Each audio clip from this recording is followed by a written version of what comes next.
Bonjour, je m'appelle Jean-Éric Aubert, je suis le président de la Fondation 2100 qui co-organise avec l'Institut d'études avancées de Paris le concours Positif Futur. Cette année, le concours porte sur le travail en 2050 et dans ce contexte, nous accueillons Sandrine Zerbib, qui est chef d'entreprise en Chine et qui va nous parler du management des entreprises chinoises. Le concours Positif Futur, je vous le rappelle, a pour objectif de présenter des visions sur l'avenir du travail, des visions réalistes, mais en même temps qui soient désirables, sans que nécessairement on sorte de quelque chose qui n'est pas crédible. Et le contexte aujourd'hui étant ce qu'il est, notamment au niveau international, ce webinaire se penche sur le management des entreprises chinoises, ce qui donne un nouvel angle d'approche. Je vous signale, avant de passer la parole à Sandrine Zerbib, sous la coordination de Solène de Bonis, qui est chef de projet pour ce concours. La plateforme a été ouverte pour le dépôt des œuvres et elle est ouverte jusqu'au 22 avril.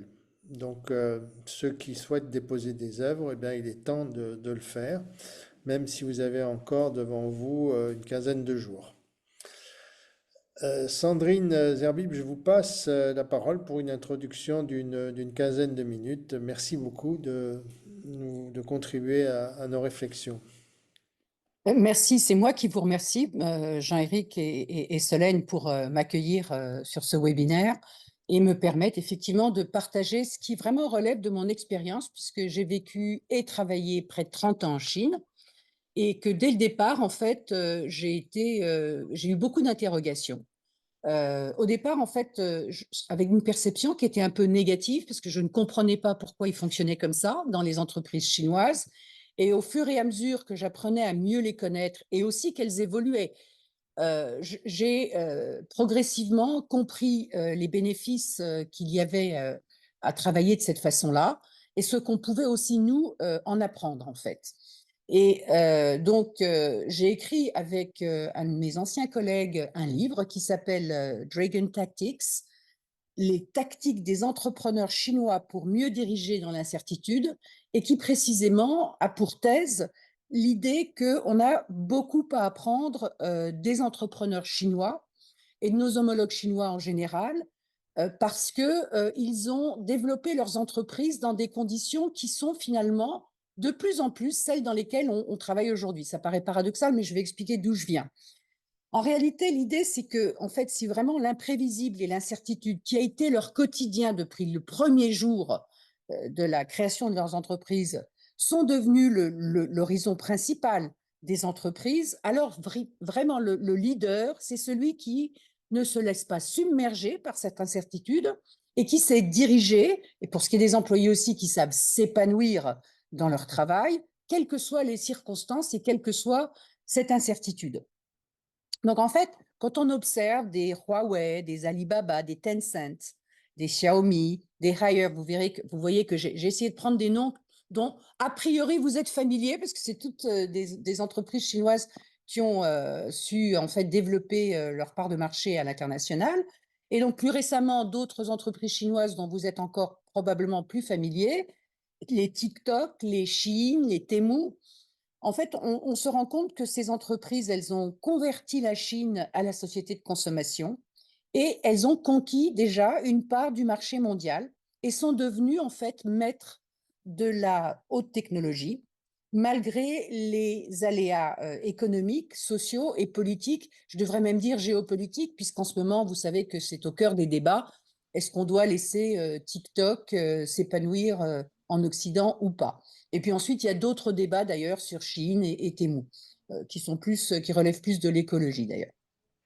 Alors voilà, toutes ces entreprises, elles ont développé une très grande capacité à rebondir et à dompter l'incertitude.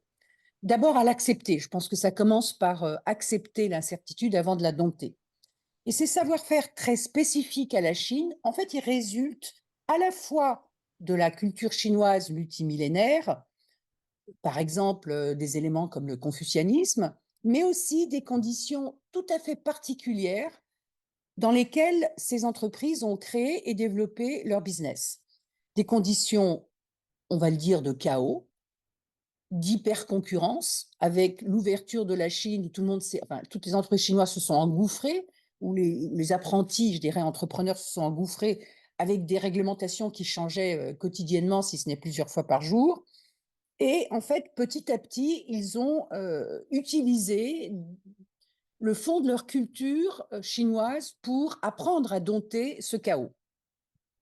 Et en somme, on peut dire que les méthodes de gestion qui ont été développées par les entrepreneurs chinois dans les, allez, disons 30 à 40 dernières années, elles tiennent autant au confucianisme qu'aux nouvelles technologies. Et c'est ce qu'on voit aujourd'hui dans les méthodes à la fois de gestion et aussi de management des hommes, parce que ça, c'est un trait assez important avec beaucoup enfin, de tentatives pour faire les choses autrement. Alors, je vais essayer de résumer le plus vite possible ce que sont en fait ces caractéristiques qui différencient le management chinois du management occidental. Et je vais commencer par quelque chose qui s'inscrit particulièrement dans le temps et la chronologie et qui, d'une certaine façon, a vraiment marqué la période initiale de développement des entreprises chinoises, mais qui a peut-être perdu un peu de sa pertinence, mais on va le voir, pas toute sa pertinence, et c'est la culture du loup.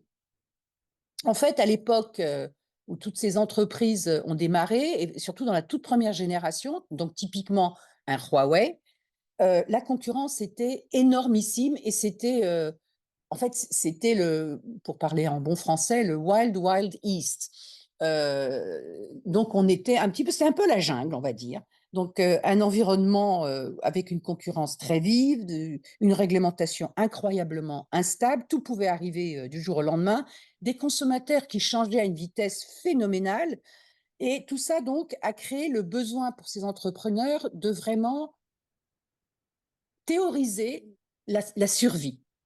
Et aujourd'hui, en fait, c'est quelque chose qui fait beaucoup de sens pour nous aussi occidentaux, de théoriser la survie pour les entreprises. Et celui qui a le plus théorisé, qui l'a même écrit, on va dire, c'est Zheng Zhenfei, qui est le PDG et le fondateur de Huawei, et qui a vraiment essayé de théoriser ce comportement de survie. Alors lui-même, il vient de cette époque-là, de la révolution culturelle, qui a été une époque très dure, où il a été envoyé à droite et à gauche. Il a grandi dans une famille très peu argentée, et donc il a développé cette théorie de la culture du loup avec des traits tels que l'agressivité, le travail acharné, la demande de travail sans relâche des équipes, et ça a porté ses fruits à l'époque. Alors, certains de ces traits aujourd'hui ne sont plus considérés comme pertinents, même en Chine. La nouvelle génération s'intéresse à ce qu'on appelle, encore une fois en bon français, je ne sais même pas comment on dit en français, le work-life balance. Je suppose qu'on dit l'équilibre vie et travail. Euh, et donc, la nouvelle génération en Chine y est très attentive, alors que les anciennes générations, ils voulaient au contraire tout donner pour améliorer leur statut, leur niveau de vie et surtout améliorer la vie de leurs enfants. Or, ces nouvelles générations rejettent certains aspects de la culture du loup, mais moi, les aspects que je voudrais retenir, pardon, oui, non, je peux continuer? Ok. Donc, les aspects que je voudrais retenir, parce que je considère qu'ils sont encore pertinents aujourd'hui, et surtout, ils sont pertinents pour nous occidentaux, parce que vous allez voir qu'il y a des choses dans le management à la chinoise qui ne sont pas forcément faciles à transposer, ben, c'est le flair, le sens de l'observation, qui permet de détecter les opportunités. Et tout ça, ça reste effectivement, d'une part, ça reste très prégnant dans les entreprises chinoises, mais ensuite, ce sont des traits qui sont pertinents dans le monde d'incertitude où l'on vit et où aussi les consommateurs jouent un rôle différent de ce qui était autrefois. Et l'approche ne peut plus être du haut de la marque ou des entreprises vers le consommateur. Le consommateur participe à fond. Donc, en fait, il faut savoir vraiment l'observer de façon très fine et y réagir beaucoup plus vite que ce qu'on faisait autrefois. Alors, quand je dis autrefois, je ne parle même pas d'un passé très lointain. Alors, il y a un autre aspect qui, là, pour le coup, serait un peu plus difficile à transposer, mais quand même, un petit peu, ça ferait pas de mal dans les entreprises occidentales.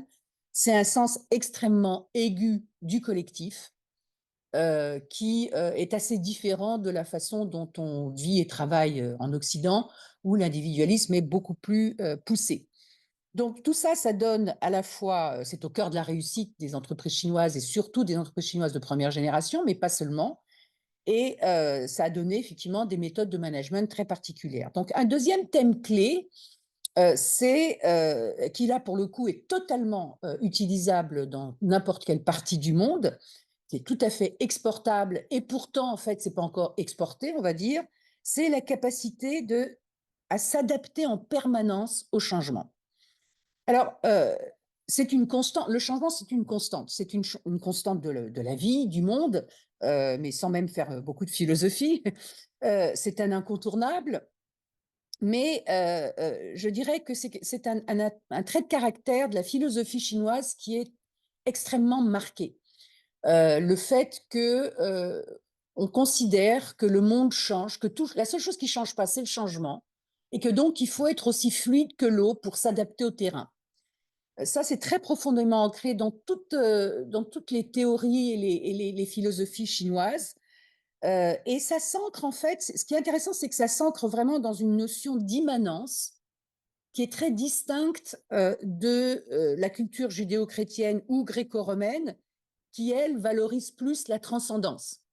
Et on va voir que, alors je ne dis pas que nous, on va pouvoir changer nos cultures et passer de la transcendance à l'immanence en 2 temps, 3 mouvements. Mais par contre, cette capacité d'adaptation au changement dans un monde où le changement s'est accéléré et en fait, le paysage change à une vitesse extraordinaire et encore, on n'a rien vu, si je puis dire, parce que nous attendent tous les bouleversements, par exemple, de l'intelligence artificielle. Il faut vraiment, je pense, se pencher sur cet aspect-là. Alors, cette capacité, elle s'accompagne donc d'une grande flexibilité et de beaucoup d'opportunisme. Alors, en France, et même en Occident, je dirais, le mot opportuniste, c'est un vilain mot. On pense qu'être opportuniste, c'est finalement ne pas avoir de colonne vertébrale. Finalement, on confond un peu opportunisme et être un profiteur. Or, en Chine, c'est pas du tout ça. Pour un entrepreneur chinois, ne pas saisir une opportunité, c'est en fait une erreur monumentale. C'est passer à côté de ce pourquoi on a créé son entreprise. Donc, ça change complètement la donne, hein, cette perspective-là. Et ce qui est intéressant, c'est qu'en fait, ce qu'on a vu pendant la période de la Covid-19 en Occident cette fois-ci, c'est que beaucoup d'entreprises occidentales, elles n'ont pas eu le choix que d'aller vers cette adaptation au changement et cet opportunisme. Quand vous voyez à l'époque des entreprises qui quasiment du jour au lendemain perdaient 30, 40, voire plus de leur chiffre d'affaires, eh bien, elles ont adopté, sans même le savoir, c'est-à-dire qu'elles ont fait de la prose sans savoir, en quelque sorte, des méthodes de gestion à la chinoise. Typiquement, par exemple, elles ont abandonné des plans de moyen terme et elles ont décidé de faire des plans de très court terme avec énormément de brainstorming quasi quotidien avec leurs équipes pour dire qu'est-ce qui s'est passé aujourd'hui, comment on s'ajuste, comment on s'adapte. Et ça, c'est une façon très chinoise de travailler. Et je trouvais intéressant de voir que c'est quelque chose qui a été mis en pratique dans les entreprises occidentales, pas forcément post-Covid, mais en tout cas pendant la Covid. Donc, on l'a un petit peu expérimenté. Et ce qui est intéressant, c'est que cette réflexion collective de brainstorming, je vais y revenir d'ailleurs tout à l'heure, eh bien, en fait, elle rassemble tous les niveaux hiérarchiques. Elle ne passe plus par le chemin de la pyramide, comme c'est plus l'habitude dans les entreprises occidentales.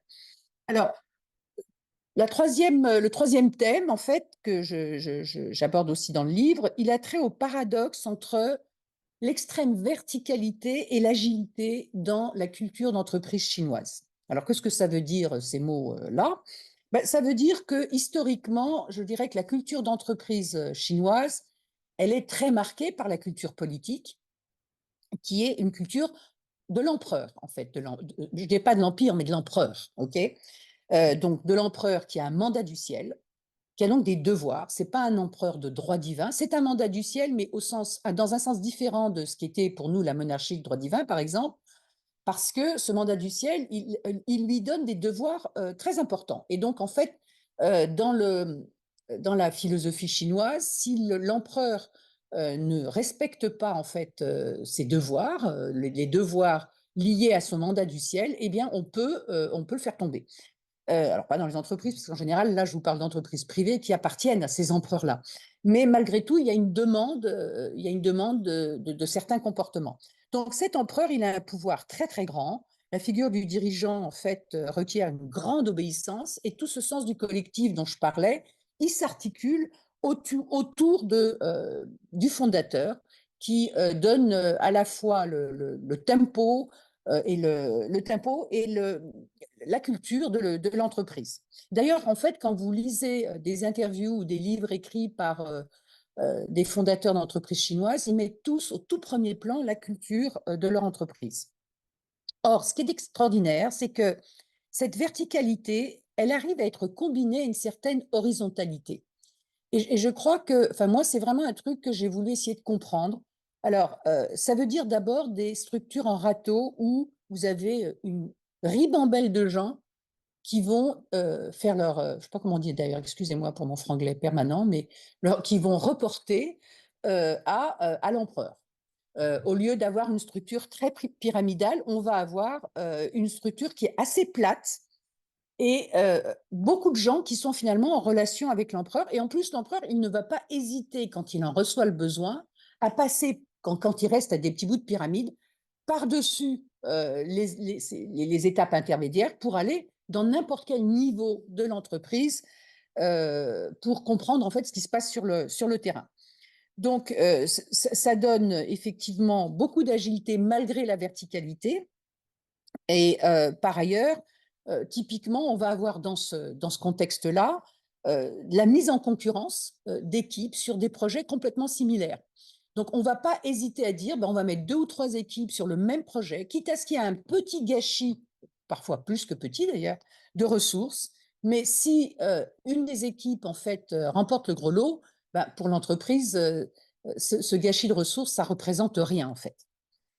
Alors, autre paradoxe dans un autre thème, c'est la dialectique chinoise qui encourage à la fois une grande loyauté, qui est souvent d'ailleurs pas simplement une loyauté à l'entreprise, mais une loyauté au chef, donc à ce fameux empereur dont je parlais, et puis en même temps la recherche constante d'opportunités.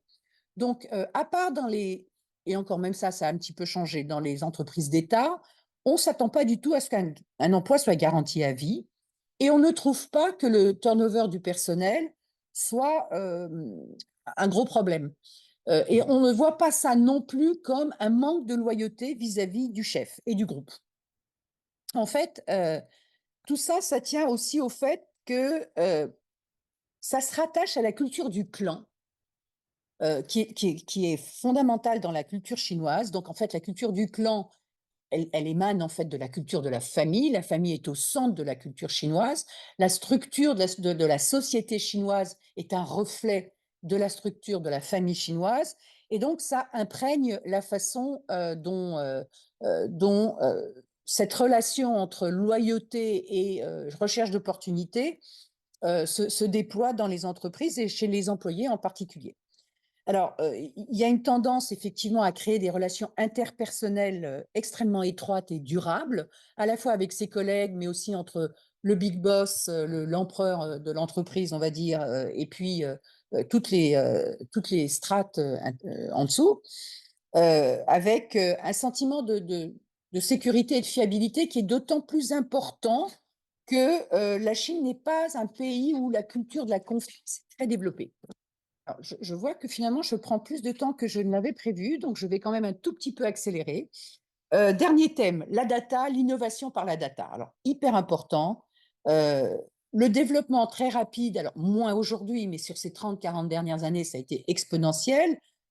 C'est une des caractéristiques bon, ben, des économies émergentes, mais particulièrement de la Chine, qui est passée en un temps record, en quelque sorte du boulier à l'usage hyper intensif de données très concentrées sur des grandes plateformes. Alors, ça a été rendu possible par le fait qu'en fait, les gens pratiquement ne sont pas passés par l'étape desktop, ordinateur, on va dire, et ils sont allés directement sur le téléphone portable où toute la vie se joue en fait. notamment pour les paiements, puisque vous avez plus de 90% des paiements qui sont faits sur les téléphones portables. En fait, ça permet d'avoir une data extrêmement riche qui, combinée au désir du gouvernement de conclure des alliances avec les entreprises de la tech qui peuvent vraiment accélérer le développement du pays, a donné des résultats étonnants. Alors, les innovations technologiques sont toujours perçues de façon très positive. Il n'y a pas la peur, en fait, de la technologie, parce que la réalité, c'est que dans beaucoup de cas, ou je dirais dans la quasi-totalité des cas, la technologie, elle a effectivement apporté de vraies améliorations aux gens et à leur vie. Alors, je pourrais ne prendre que cet exemple. Par exemple, dans l'accès aux produits, dans des zones très reculées, parce que c'est un très grand pays, avec des développements très variés, et puis aussi dans le système médical. Alors, bien entendu, toutes ces tactiques, comme j'ai dit tout à l'heure, elles ne sont pas immédiatement transposables dans une culture occidentale du travail et du management. On entrevoit déjà, et je pense qu'on va en reparler plus tard, mais ce qui va être le plus difficile euh, à transposer, mais quand même, elles donnent à réfléchir et parfois à remettre en cause ou en question des dogmes qu'on pensait immuables. Or, dans le monde dans lequel on vit, il va falloir qu'on casse un petit peu certaines façons de penser. Et là, je voudrais terminer, alors je vais quand même aller vite, mais terminer sur quelques exemples. Alors, le premier qui me paraît très important, parce que c'est un thème qu'on va reprendre plus tard, c'est que dans la culture occidentale, tout l'art, enfin, on est un génie si on pense bien. On est un génie si on manie bien les concepts. Dans la culture chinoise et dans la culture du travail en Chine, l'important, c'est de bien observer. D'autant plus qu'on voit le monde comme étant en permanence en changement. Donc, en fait, l'important, c'est de bien observer. Donc, en fait, un génie, c'est celui qui sait tellement bien observer qu'avant tous les autres, il va savoir saisir une opportunité. Ça, c'est une différence fondamentale. Et ça va créer, en fait, une façon de gérer les entreprises qui change énormément. Typiquement, dans le même ordre d'idées, en Occident, la planification stratégique, elle est considérée comme essentielle. En Chine, ce qui va être très important, c'est une vision très, très long terme qui est encore qui est pas très détaillée, hein, et qui vient du boss, de l'empereur, avec sa vision. Parfois, à 100 ans, vous avez des entreprises comme Huawei qui ont essayé vraiment de dire quelle est la vision à 100 ans de Huawei. Et puis, au contraire, une flexibilité extrême entre maintenant et le très, très long terme. C'est-à-dire que tous les chemins mènent à cette vision et on peut prendre des chemins de traverse. On n'a pas besoin de passer par une feuille de route qui est ressentie comme un carcan en réalité.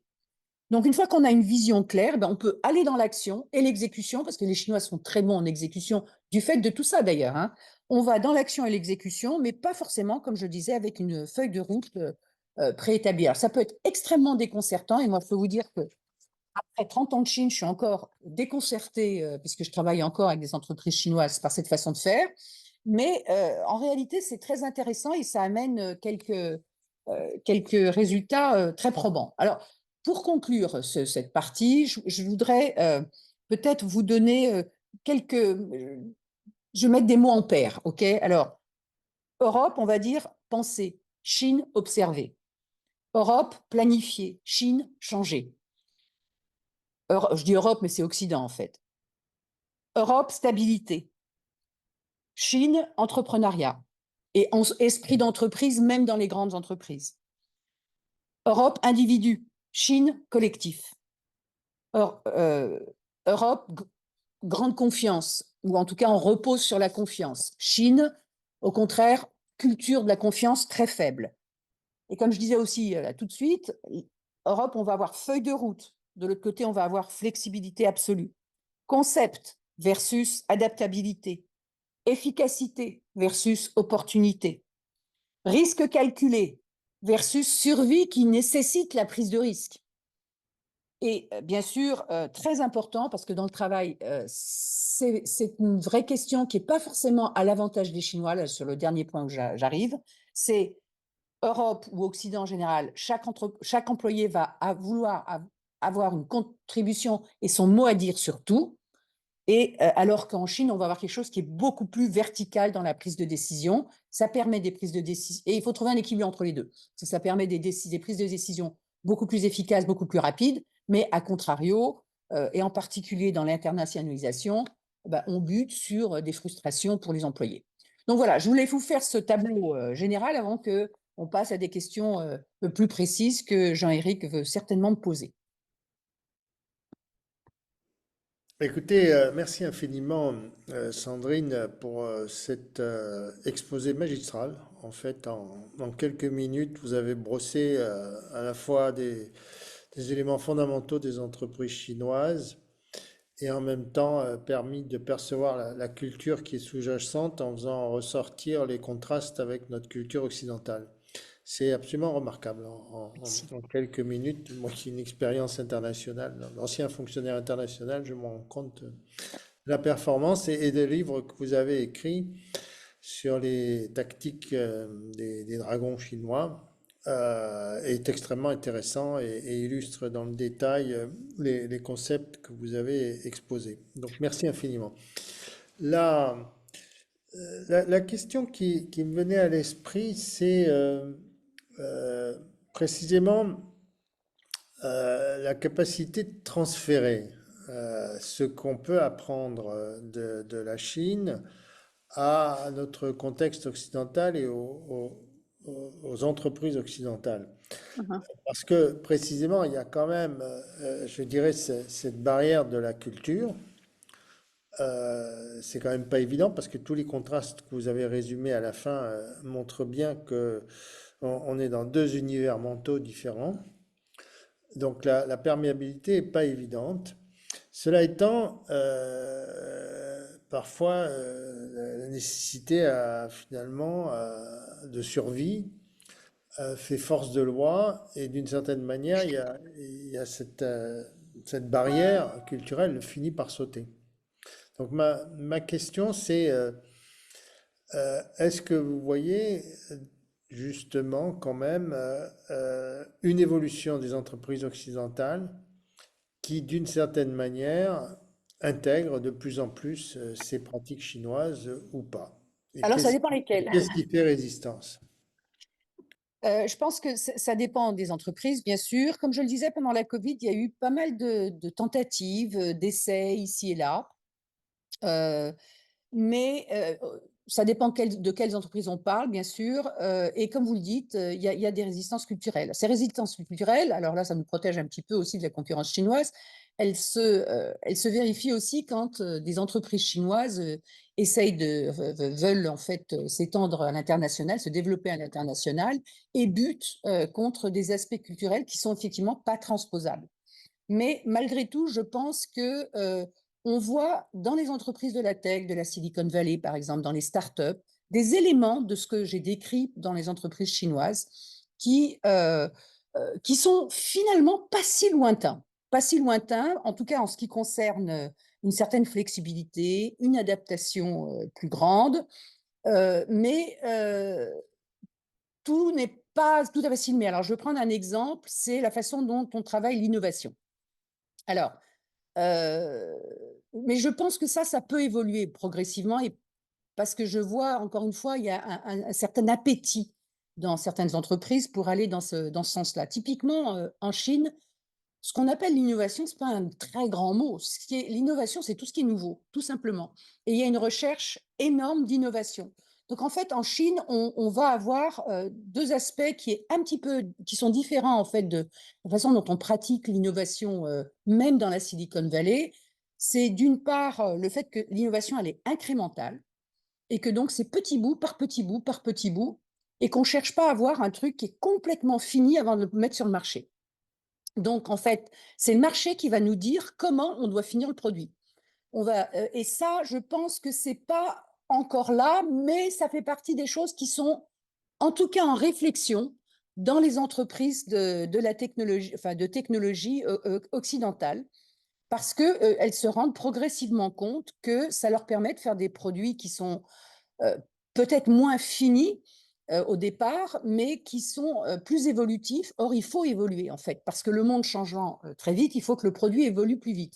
Donc ça, c'est des choses que je vois en cours de réflexion, en particulier dans les entreprises de la tech. Alors, une autre chose que je vois, et je voudrais revenir à cette idée de brainstorming.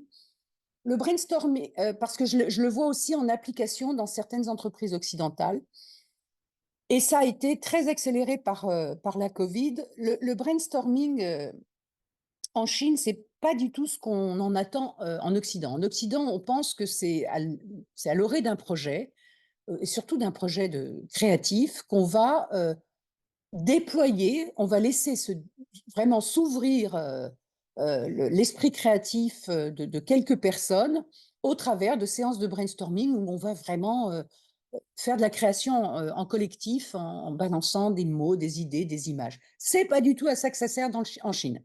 Alors, en Chine, le brainstorming, ça peut être n'importe quand. Alors ça, par contre, ça ne se fera pas chez nous, hein. Mais ça peut être le patron qui vous appelle un dimanche après-midi pour vous dire, bon, j'ai entendu d'un tel qui avait un problème à tel ou tel endroit.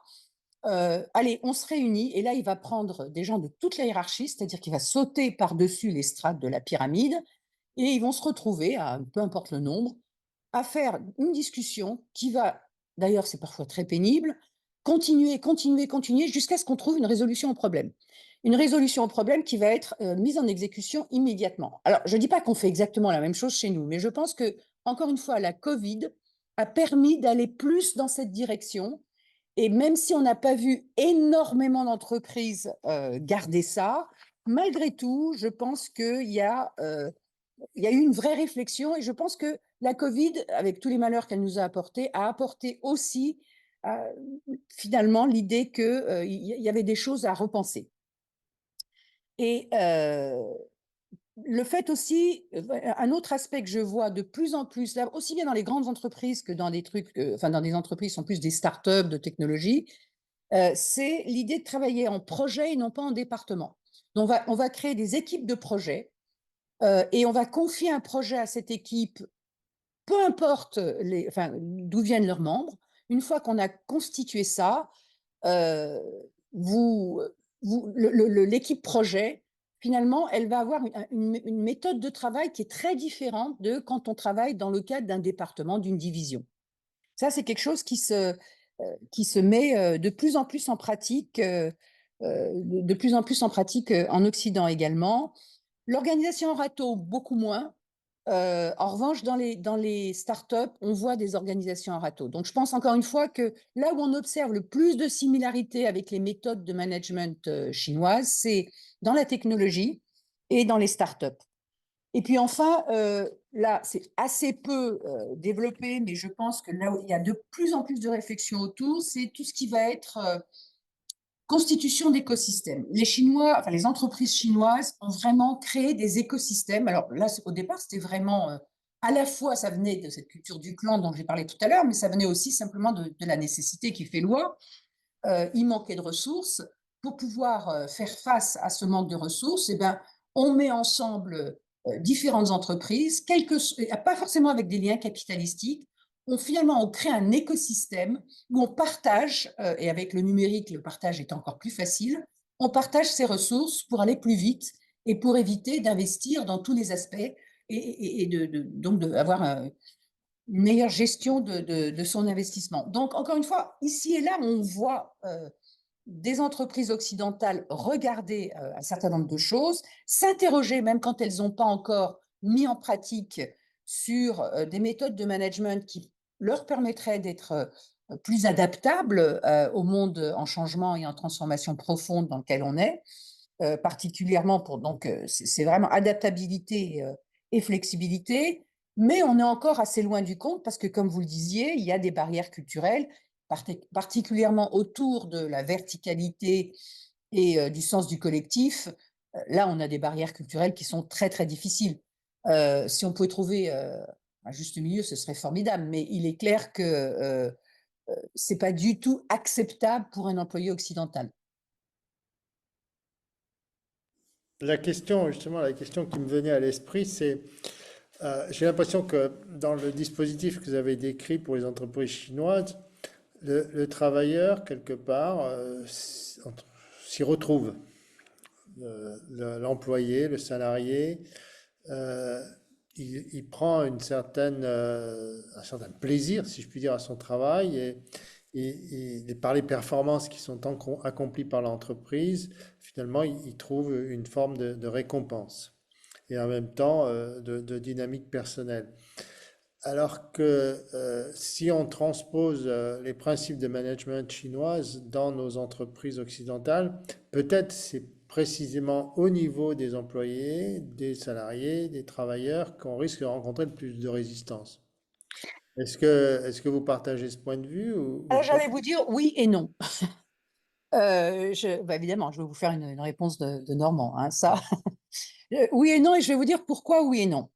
D'abord, je ne pense pas que ce soit vrai pour tout et pour tous les niveaux des employés. Alors, je pense que les résistances principales, elles seront chez, je dirais, les cadres, les cadres les plus seniors vont avoir beaucoup de résistance, puisqu'en fait, ils vont perdre en un sens, ils vont perdre leur domaine de pouvoir. Et si je peux dire sans être trop critique, mais ils vont perdre leur baronnie. Parce que typiquement, ce que je viens de décrire, ça s'oppose totalement à un système de baronnie. Or, on sait que dans les grandes entreprises, il y a naturellement la formation de baronnie. C'est pas forcément une catastrophe, mais c'est une réalité avec laquelle il faut vivre. Or, ces baronnies, si vous prenez les employés qui sont plus à la base, qui sont moins dans les strates supérieures des cadres, bah, ils souffrent de ces baronnies en réalité. Donc, c'est pour ça que je vous disais oui et non. Ça, c'est un premier aspect. Le deuxième aspect, c'est que je pense qu'il faut vraiment faire le tri.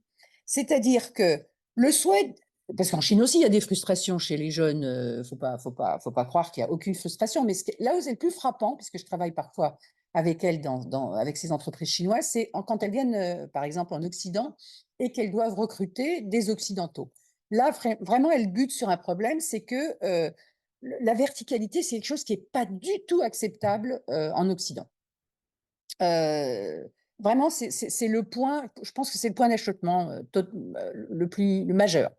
En revanche, il y a des choses qui sont très intéressantes et même sans pratiquer la verticalité, on peut, je crois, essayer de voir comment on peut extraire de la culture d'entreprise chinoise des éléments qui nous bénéficieraient sans tomber sur ces problèmes enfin, difficiles à résoudre.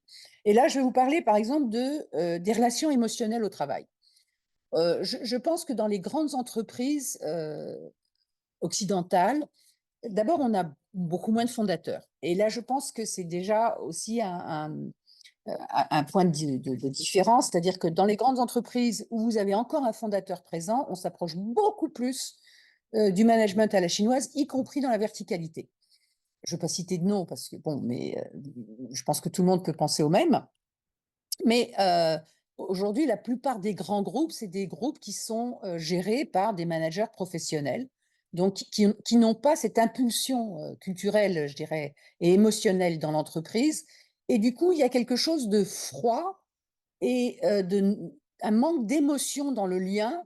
Alors, on s'acharne à faire des mission, vision, values qu'on va placarder partout dans l'entreprise pour surmonter en fait ce manque de lien, alors que parfois, ce n'est pas au travers, finalement, c'est pas très crédible de la part pour les employés, ces mission vision qui sont placardés, et qu'un lien plus émotionnel comme celui qu'on a dans les entreprises chinoises fonctionne mieux. Et au bout du compte, même si vous travaillez dur, quand vous avez un lien émotionnel dans votre vie quotidienne, vous avez plus de satisfaction. Et ça, c'est quelque chose que je vois beaucoup dans les entreprises chinoises. Un autre aspect, c'est que les grandes entreprises chinoises, et je dis les grandes parce qu'en fait, c'est particulièrement difficile dans les grandes, se sont beaucoup interrogées sur la façon dont elles pouvaient se développer sans casser la dynamique entrepreneuriale. Et je pense qu'aujourd'hui, il y a beaucoup de réflexions en Occident sur cet aspect-là. Comment se développer sans casser la dynamique entrepreneuriale? Donc en Chine, par exemple, je vais vous donner deux petits exemples. Un, c'est une chaîne de restaurants, peu importe ce qu'on y mange, c'est pas le sujet. Donc c'est une chaîne de restaurants qui s'appelle Haidilao, où vraiment on a mis en responsabilité, mais totalement, par région, des gens enfin des employés, qui peuvent non seulement gérer, mais ouvrir des restaurants, se faire concurrence sur le même territoire, et c'est le meilleur qui l'emporte. Donc là, on est en plein entrepreneuriat. Et celui qu'on met en responsabilité, il reçoit une enveloppe, il la distribue comme il veut à ses employés, et ça change complètement la dynamique. Alors, c'est dur, hein, parce que vous pouvez être éliminé si vous ne fonctionnez pas dans cette dynamique. Mais ça recrée effectivement l'esprit d'entreprise. Alors, un autre exemple, c'est dans Yonghui Superstore, c'est des supermarchés où on a mis en responsabilité totale les chefs de rayon. Donc, le chef de rayon, il va être intéressé au profit de son rayon, mais il va aussi décider qu'est-ce qu'il achète, qui il recrute, qui il ne recrute pas, qui il vire, qui ne vire pas, etc., etc. Donc, il a une responsabilité très, très supérieure à un chef de rayon typique de supermarché occidental. Donc, je pense que tout ça, c'est des éléments sur lesquels enfin, on peut s'interroger parce que c'est transposable. Je vous dis encore une fois, pour moi, ce qui est vraiment difficile à transposer, c'est le sens du collectif et la verticalité. Oui, merci pour ces exemples qui sont très éclairants. Et d'ailleurs, votre bouquin en fourmille. Et c'est particulièrement intéressant.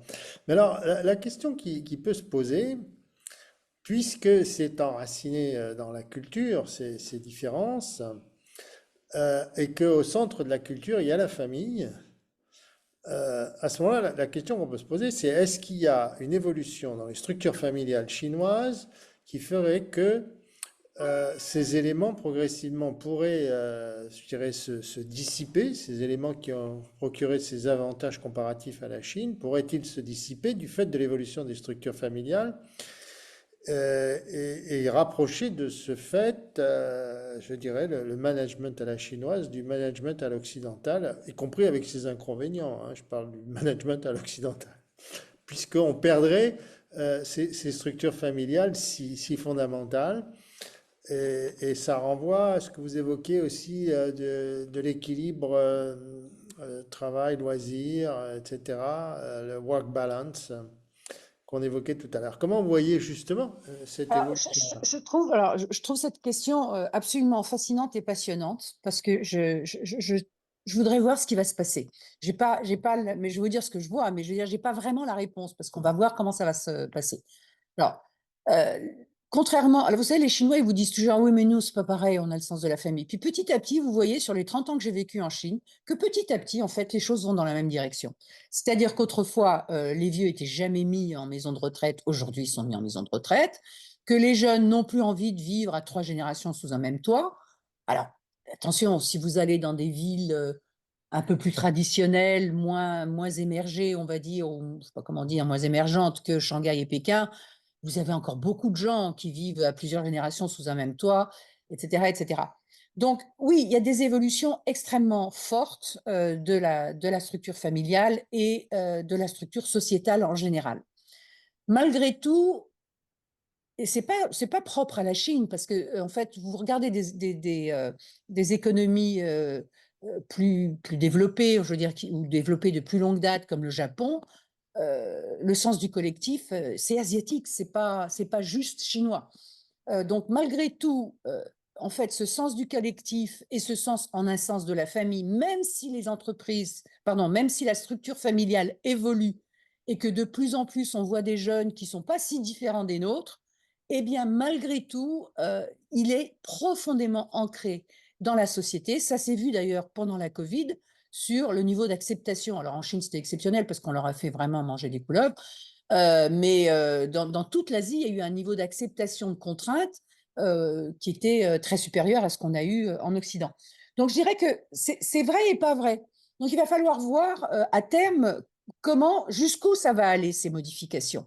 Parce que ce que je trouve fascinant, c'est de regarder encore une fois un pays comme le Japon, qui est très développé, mais qui est de beaucoup plus longue date que la Chine, mais qui a gardé des caractéristiques japonaises uniques et qui n'est pas devenu du tout occidental de ce point de vue.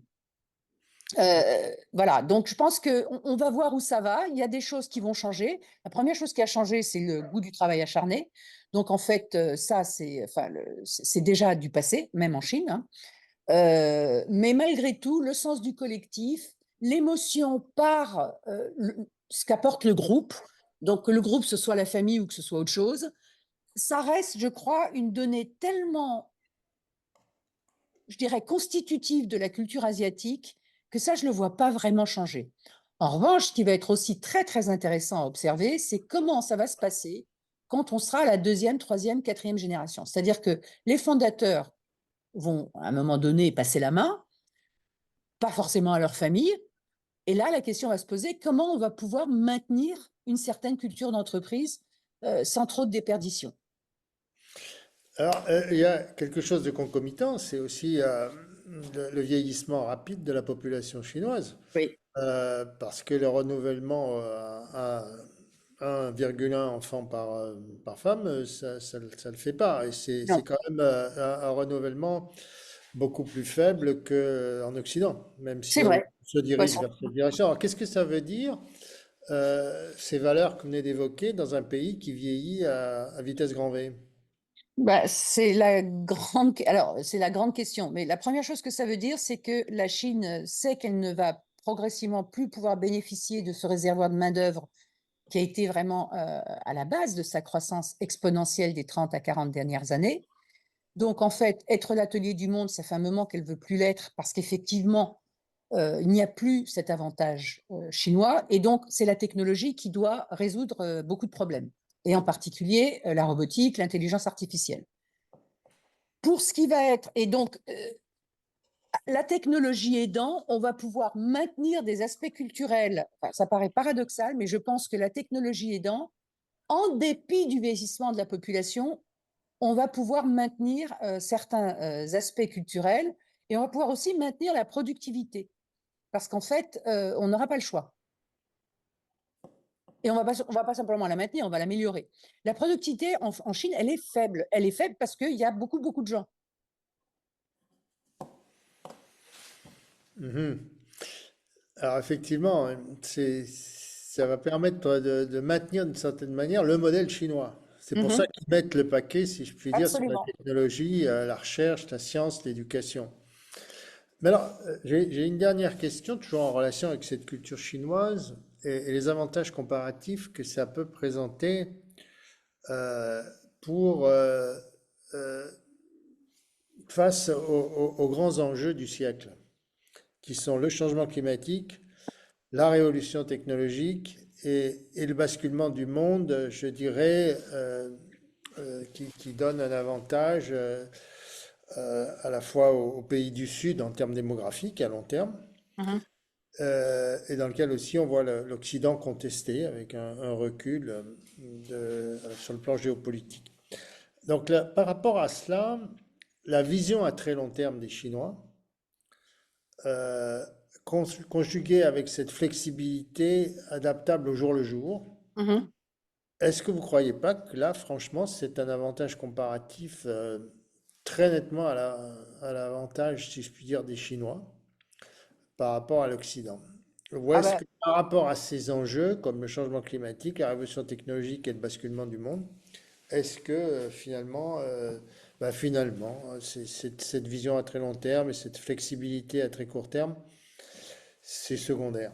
ben non, je crois que vous avez vraiment mis le doigt dessus. C'est-à-dire que pour moi, par rapport à ces enjeux, et d'ailleurs on le voit dans la pratique, puisqu'en fait, contrairement à ce qui se dit parfois, et je crois qu'il faut aussi corriger ce truc-là, on dit souvent, ah oui, la Chine, c'est des grands pollueurs. Non, non, la Chine est très en avance sur toutes les questions de changement climatique, parce que c'est un problème, enfin, c'est pas juste pour le bien de la planète, c'est pour leur bien à eux.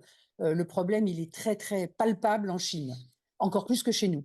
Mais bon, je mets ça de côté. En fait, les trois éléments clés pour faire face à ces grands enjeux qui représentent, à mes yeux, de véritables avantages, c'est la capacité, effectivement, d'innovation très rapide, parce qu'en fait, c'est de l'innovation incrémentale, donc on fait toujours un petit pas, un petit pas, un petit pas, un petit pas, et on cherche constamment à améliorer plutôt que de passer 10 ans à sortir un produit parfait. La flexibilité et la capacité d'adaptation, donc à tous ces changements, entre autres, et effectivement l'orientation vers le très très long terme. Ça, pour moi, c'est les éléments absolument clés qui leur donnent cet avantage et qui donnent. Alors, à la Chine, je ne dirais pas qu'elle donne cet avantage au Grand Sud, parce que le Grand Sud n'est pas forcément dans ces avantages-là. En revanche, compte tenu du contexte géopolitique et de l'hostilité de plus en plus marquée entre la Chine et l'Occident, et je dirais même entre la Chine plus d'autres pays, puisque la Chine se pose en leader du Grand Sud, et l'Occident, je pense que là, en revanche, il y a des défis pour eux parce que finalement, cette hiérarchie très forte, très centralisée, certes, ça amène à des décisions plus rapides, mais ça peut aussi aboutir à une très mauvaise lecture des signaux faibles. Parce que personne ne va vouloir vous dire la vérité. De haut en bas, on va vous dire ce que vous avez envie d'entendre. Enfin, plutôt de bas en haut. On va dire ce que vous avez envie d'entendre et non pas ce qui se passe. Donc ça, je pense que c'est en fait, pour moi, c'est une fragilité. Et c'est déjà le cas en Chine politiquement, voire même dans certains cas dans les entreprises. La deuxième chose, c'est que alors, mais c'est pas vraiment dans les caractéristiques de la culture chinoise, mais c'est plutôt dans je dirais, dans les circonstances actuelles. Les tensions géopolitiques amènent la Chine et les Chinois, parce qu'en fait, les Chinois suivent leur empereur, hein, si je puis dire, à, à, à se fermer et à faire preuve de beaucoup moins de curiosité, parce que pour être curieux, il faut être ouvert et positif. Il ne faut pas considérer d'avance que tout ce que font les autres, c'est nul. Or, la Chine, depuis quelques années, a tendance à aller dans cette direction d'une fermeture réelle aux cultures occidentales qui qui n'est pas à leur avantage. Et on le voit même dans l'apprentissage de l'anglais. Ils ont supprimé, par exemple, l'apprentissage de l'anglais dans les petites classes, alors que c'était quelque chose qui était en place depuis des années. Ils ont modifié les manuels précisément je prends l'anglais encore une fois, les manuels d'apprentissage des langues. Au lieu d'avoir des textes étrangers, il y a tellement la trouille de ce qu'il pourrait y avoir à trouver dans les textes étrangers, mais qui permettent en fait une ouverture sur la culture. Quand on vous apprenez une langue avec des textes étrangers qui vous ouvrent sur la culture, vous vous faites d'une pierre deux coups. Là, en l'occurrence, maintenant, j'ai vu, mais je l'ai vu de mes yeux, hein, des exercices où il faut compléter les phrases avec, par exemple, des mots en anglais, ou qui racontent en anglais la vie et les qualités extraordinaires de Xi Jinping. Donc, tout ça, si vous voulez, c'est pas à leur avantage. Mais je pense que c'est pas forcément structurel. C'est peut-être conjoncturel et le reste, c'est à leur avantage. Ce qui est structurel est plus à leur avantage. Merci beaucoup pour cette réponse très, très intéressante sur ces fragilités. Sandrine, il y a une question, mais je laisse peut-être Solène la formuler. J'allais justement le signaler. Donc, on a une question dans le chat qui demande: pourriez-vous revenir sur la façon dont les patrons chinois intègrent les pratiques de flexibilité horaire, de congé, de soutien familial dans leur culture d'entreprise? Auriez-vous des illustrations? Alors, d'abord, c'est décidé par par l'État, hein, donc pour ce qui est des jours de congé. Mais je vais vous donner des illustrations de choses qui seraient totalement pas acceptables chez nous d'ailleurs. Au début d'année, le gouvernement va publier les jours de congé officiels. Or, chaque année, il est censé y avoir enfin, c'est pareil chez nous, hein, il y a un nombre de jours de congé. Et en fait, pour favoriser l'économie et surtout la consommation intérieure, ils vont faire en sorte que pour certains congés, on ait des périodes de plus qu'un jour. On a des périodes de 3-4 jours, y compris le week-end, donc on va mettre un pont, etc. Et bien, chaque fois qu'ils font un don de jours pour faire un pont favorable à l'économie et à la consommation intérieure, il va être rattrapé un dimanche ou un samedi. Donc, et ça, c'est systématique. Chaque année, vous avez 3-4 dimanches de rattrapage parce que vous avez eu des ponts. Donc, vous voyez que c'est toujours. Alors, c'est pas tout à fait la réponse à la question parce que c'est pas les entreprises, mais c'est la même mentalité. Tout le monde accepte que c'est ça la règle du jeu. Que la règle du jeu, c'est qu'il y a tant de jours dans l'année et que si on vous donne un jour de plus, eh ben, il faut le rattraper. Alors ensuite, je pense que tout ce qui est loi du travail, là encore, la loi du travail en Chine, elle est très élaborée. Elle n'est pas tout à fait aussi favorable aux employés, parce que je sais bien les choses comme elles sont qu'en France, mais finalement, ce n'est pas à des années-lumière. Elle est beaucoup plus contraignante pour les employeurs que les États-Unis, par exemple. Et c'est sans commune mesure. Hein. Contrairement, c'est pas du tout, on ne fait pas du tout ce qu'on veut. La grande différence, c'est le respect de ces réglementations. Vous allez avoir, bon, alors évidemment, les entreprises étrangères en Chine ne prennent pas le risque de ne pas respecter la réglementation. Les entreprises, en général, les entreprises cotées, les entreprises qui ont une réputation internationale, etc., vont respecter assez bien la réglementation. En revanche, vous avez encore tout un lot d'entreprises qui ne va pas le respecter parce qu'ils vont gagner en productivité, ils vont gagner en général si ils font des entorses à tout ça. Donc le cadre légal, et ça c'est voilà, le cadre légal, il est là. L'application, elle est variable. Donc, dans la vie des gens et des employés, vous allez avoir des employés qui, de toute façon, euh, bénéficient d'une réglementation qui n'est pas aussi favorable qu'en France, mais qui respecte les congés enfin, qui sont très stricts sur les congés de maternité, les congés pour deuil, les vacances qui sont beaucoup plus courtes, évidemment, qu'en France. Par contre, non, les vacances, il y a pas de minimum, en fait. Vous voyez, c'est variable, hein. Les horaires par jour, le fait qu'il faut payer en heures supplémentaires ce qui dépasse, on est à 40 heures par semaine, à 35, mais enfin c'est 40, c'est pas, il n'y a pas si longtemps, on était à 40 en France. Donc il y a ce cadre réglementaire, c'est plus que vous allez avoir un certain nombre d'entreprises qui fait des entorses au cadre réglementaire. Merci beaucoup. Écoutez, ça fait à peu près 55 minutes que nous sommes ensemble. J'ai trouvé pour ma part que c'était d'une très grande richesse, que Oui, ça permettait de comprendre effectivement le fonctionnement des entreprises, les conditions de travail aussi, et puis la culture chinoise de manière plus générale, et de se poser des questions sur l'avenir à long terme de la société chinoise et aussi de la société occidentale. absolument, Et absolument. donc, je voudrais vraiment vous remercier. Rappeler l'excellent livre là, sur la Dragon Tactics, qui donne beaucoup d'illustrations de ce que vous nous avez exposé. Et merci également pour participer au jury, en rappelant que la plateforme pour le dépôt des œuvres était ouverte et qu'elle sera fermée le 22 avril. Donc voilà, vous avez, avec tout ce qu'on vous a déjà proposé comme webinaire, beaucoup de matériaux pour réfléchir sur les conditions de travail, sur ce que peut être le travail à l'horizon 2050, et aussi pour savoir raconter les récits sont indispensables pour que ce soit attractif. C'est-à-dire, pour qu'une œuvre soit percutante, il faut qu'on raconte des histoires. Et, et donc, vous avez eu déjà plusieurs webinaires sur la manière de raconter des histoires. Je vous renvoie au site de Positif Futur pour vous instruire à nouveau sur cette démarche et pour vous nourrir aussi de tous les exemples qui ont pu être donnés, que ce soit sur le management alternatif, sur le rôle de l'intelligence artificielle, la transformation des entreprises et bien d'autres sujets. Merci à nouveau, Sandrine Zerbi. Merci à Solène de Bonis pour la coordination de ce webinaire et de ce projet plus généralement. Merci À beaucoup. bientôt à tous. Merci, au revoir.